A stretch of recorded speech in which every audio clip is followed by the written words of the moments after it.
Hello. This is going to be about a film theory I saw recently. Now, I'm not going to say anything about film theory. Like, I'm not going to talk trash about the host, the new host. I'm not going to, say if any like the whole channel is good or bad now or not, because I don't think that's not the point of this. I'm going to say that the film theory I watched is one I did not like for several reasons, but one reason is really important. One of the reasons I didn't like it is it's essentially just a plot synopsis. Like the video is about Oogway's being secretly evil, but all he does is talk about events that happen in the show. And that's it. Like I can watch the show and then find that out for myself. I don't need you to tell me. And I thought this was going to be actual theory. Like no, it's just a plot synopsis. The second reason is because like I said, he uses like most of the events is just from the show. And the problem with that is I don't think the shows aren't really canon. And that's for very good reason, which I'll be getting into, right? I think like the first reason that one the shows be like it's really good that the shows aren't canon for like a couple reasons. But I think the first one is one, it kind of just destroys the point of several like characters and themes from the movie. Like they give the Dragon Warrior powers that only the Dragon Warrior can use, which is not good because if we remember the plot of the first movie, there is no secret ingredient. So the show basically goes, there is no secret ingredient, except there is. Except there is a secret ingredient. Like there is no secret, but there is actually a secret ingredient. So yeah. There's no secret ingredient, but there is. The second reason is how it does like several characters, such as, like most relevantly to the point of this video, Oogway. Here's the thing. Oogway is like Iroh in many senses. Both of them were war criminals. They both did war things. They're like war chiefs. They were warlords. All right, that was the whole thing. Iroh was called the Dragon of the West because of the things he was doing for the Fire Nation army.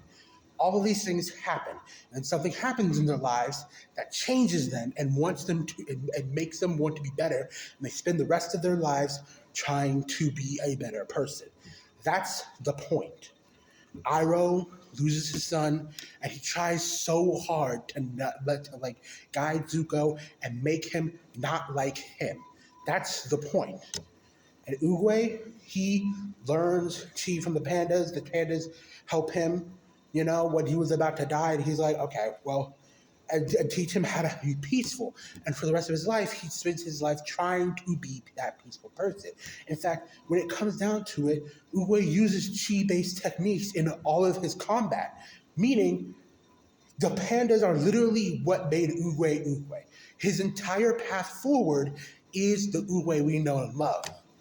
However, what the shows do is basically like, oh no, not only did Oogway do a lot of bad stuff, which I would be fine, whatever, he did it very, very, very, very, very recently. And that kind of ruins the point of Oogway. Like, it doesn't, like, after all that amending that he was doing, doesn't really matter if he was just doing bad stuff all the time. You know what I mean? Like him saying no to Tai Lung is not him being evil. It's not him being like, oh, he trained so hard for this, but he said no because he didn't care. It's literally him being like, yeah, no, the whole point is you are good enough. It's not about being the Dragon Warrior, it's about you. You are the secret ingredient. You are good enough. And Tai Lung didn't have that. Now, of course, when Tigress tells the story, she's like, he senses a darkness in his heart and says no. But when you look at the scene, Oogway makes a face that's almost like regretful. He looks very sad when he does it. He's like, oh my God, this poor kid is no one without this, and I have to tell him no because that's the point. Like when Oogway talks to Po in Kung Fu Panda 3, he's like, I saw the past and future of all of Kung Fu in you. He saw somebody who saw his own worth, who could see his own worth. And how, like, even Po didn't start off seeing his own worth. He actually had to learn to get there. before it was time. That's the point. He's like Shuhei, like Uwe didn't just tell like him no forever. Maybe, I don't know. I don't have a lot of the context.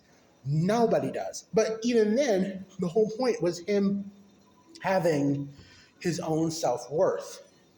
That doesn't make him evil. But him doing a bunch of these weirdly evil and weirdly like jerky things throughout the entirety of the show to several characters were like, oh, I tried to make a new suit to do kung fu and he just told me no. And like that doesn't make sense.